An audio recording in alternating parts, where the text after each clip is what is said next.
Our three branches of government, executive, legislative, and judicial, administer our democratic, civil, and legal rights. Since 1905, the California Courts of Appeal, as the intermediate courts of review, have ensured that the law is interpreted and applied consistently and uniformly in the trial courts.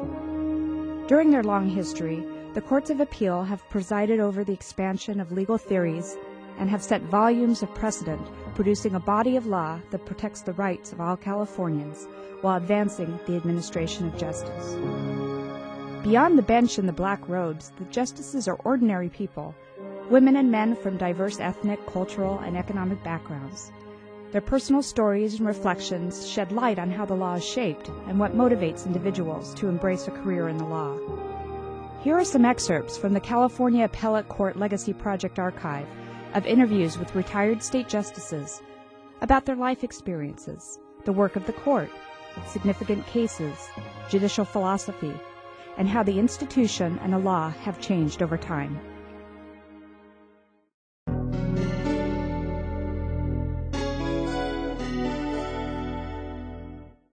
The high school, though, Los Banos High, when I graduated in '61, had 400 students. My class was 89. About 7 of us went to college. But we had a good time. We did things that kids in small towns did in those days. Dragging the mane was a popular pursuit. What's the name of that movie? American Graffiti. If you see American Graffiti, you see my life. I would get a book and I would read books. And as my mom would say, I would bury my face in a book and I would just ignore everything else. That was your way of adjusting. That was my method of adjustment, yeah. Very effective. Kind of like working on the Court of Appeal. I remember watching the civil rights movement on black and white TV and the Montgomery March and Martin Luther King and you know, and in your neighborhood. Yeah, the Watts riots were right in my neighborhood. My dad was on LAPD at that time, and I can remember we lived in kind of in a hilly area, and I can remember looking out our window and seeing LA burning, and not being able to cross Crenshaw because that was the curfew line.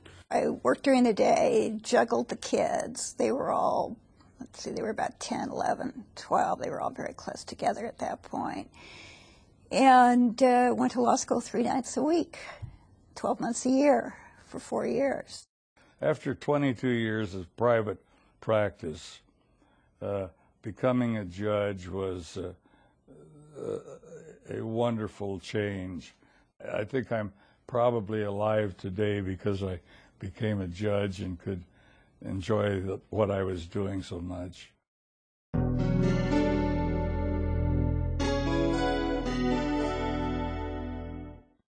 Being a judge isn't, practicing law isn't like going to the garage and taking the bicycle that you haven't ridden in several years and just pedal down the driveway. You've got to be up on the law, you have to be current on what the rules are, and you have to be in control.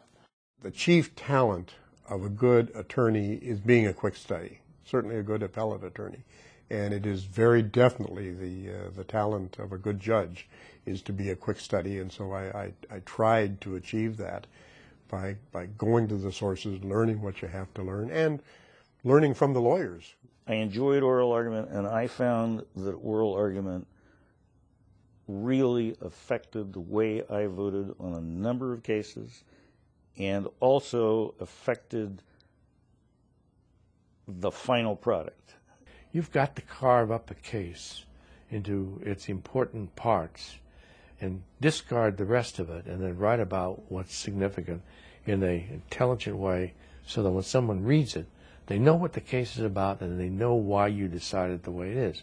And we had a wonderful, vigorous discussion amongst us, which was, again, something on the Court of Appeal I really loved.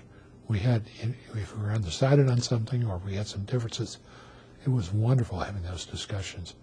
They were never heated. They were never ones where anybody walked away mad or wasn't talking. Or It was just a wonderful experience to engage in those kinds of discussions.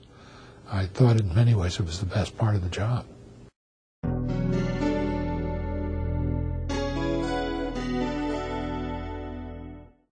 I did have the first DNA case in Alameda County, People versus Barney, and we had a lengthy hearing, Kelly Fry hearing before the trial on that one. The interesting thing about Barney was that the DNA evidence wasn't dispositive. Mr. Barney dropped his wallet at the scene. Here I am appointed to the Court of Appeal, and immediately I am put on the panel for the Manson cases and the Onion Field case. So I had to get in and bone up on my law that I had learned in criminal law. Boken versus Philip Morris, which was involving a person that died during trial from smoking cigarettes because of cancer. It was the first Southern California case where a multi-billion-dollar award was made against Philip Morris for fraud, $3 billion, in fact, for punitive damages. And the reason that was so significant in my mind is that that gave the factual background of what had happened since the early 1950s, all the way up to the present with regard to how tobacco companies package their product, advertise their product, and if you ever read the decision, you'll find out that we upheld the jury's verdict for fraud. Rosencrantz was a murderer who killed a kid when he was 18, killed his buddy's boyfriend for outing him to his father. He is gay. And it was a terrible crime. There's no two ways about it. It was a horrendous crime. He was sentenced to 25 years to life. And the parole board kept denying parole and kept denying parole on a record that suggested that they were denying parole in large part because he was gay. The parole board was transforming a sentence of life with the possibility of parole into a sentence of life without the possibility of parole. And I think that was a place where judicial intervention was warranted to see that a fairness principle was imposed throughout this process. And I do think that it is up to the parole boards to make these decisions and not to the courts. But I do think that the court's involvement is necessary to make sure that the parole board and the governor is playing by the rules.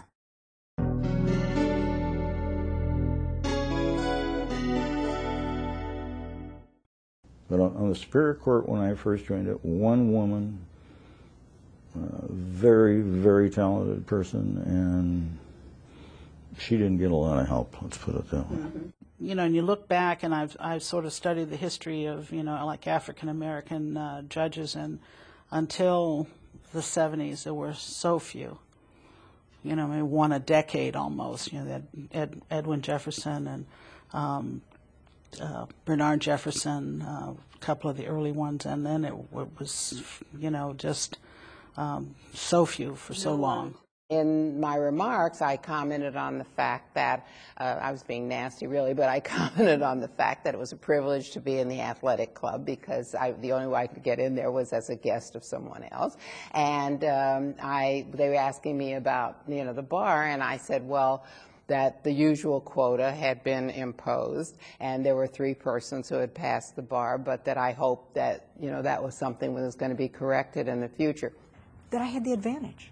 I mean, it was so new to be a woman. The juries just were enthralled, and the judges at the municipal court level seemed to be very taken by having women in their courtrooms for the first time, and very respectful. When I got to Superior Court, some of the older judges, I think, took a dimmer view of it. But again, even with the juries, there was never a doubt. I felt that I had the advantage, and the guys didn't know what to do with me. I mean, I weighed about 95 pounds in those days, and they couldn't beat up on me like they would their male opponents. And so they were kind of, you know, fumbling around for how to handle this this new person in the courtroom. I had a judge call me little girl. I had bailiff tell me you can't come in here, you know, where the bar was, because he assumed I was not a lawyer, and that kind of thing. But it was more a basis of ignorance than anything. You know. I remember the first time my law firm sent me to argue a case of any substance, and afterwards, one of the partners knew this judge, so he asked me afterwards, you know, what'd you think about her and everything? He says, I didn't hear a word she says, but she has beautiful hands.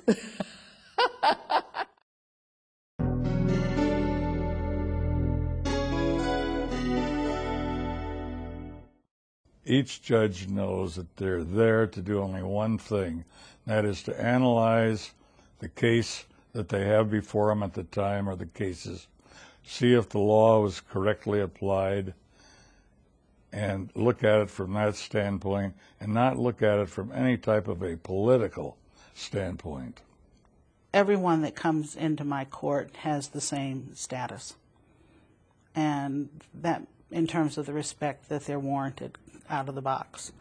So if it's a pro per, you know, a homeless person, you know, a police officer, you know, a very prominent lawyer, I mean, the homeless guy is going to get respect from me just like the prominent lawyer.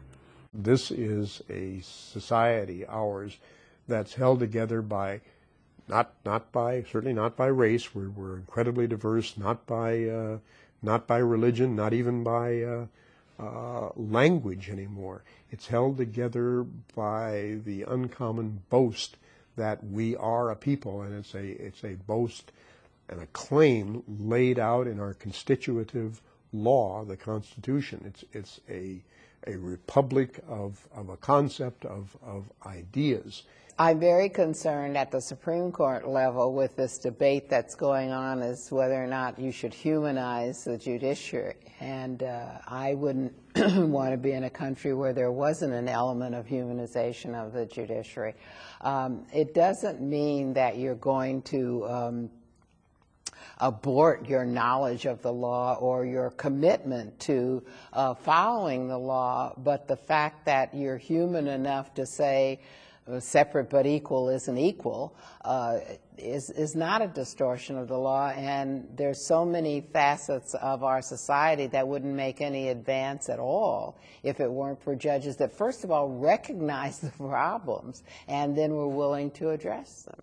Those decisions were supremely important to the people involved in them. It was very likely, unless it was a big corporate case, that was one of the most significant events of the lives of the people who were involved in those cases. Judges take an oath to defend the Constitution and apply the law of the state. That's their job. And personal beliefs or concerns have to be set aside. More than anything, I wanted to get it right. We are grateful for the candor and perspectives of the justices who participated in these interviews. Most of all, we appreciate their public service to the courts and the people of California. We hope their stories will inform, educate, and inspire. For more information on the California Appellate Court Legacy Project, its catalog, archive, databases, and resources, please visit our website.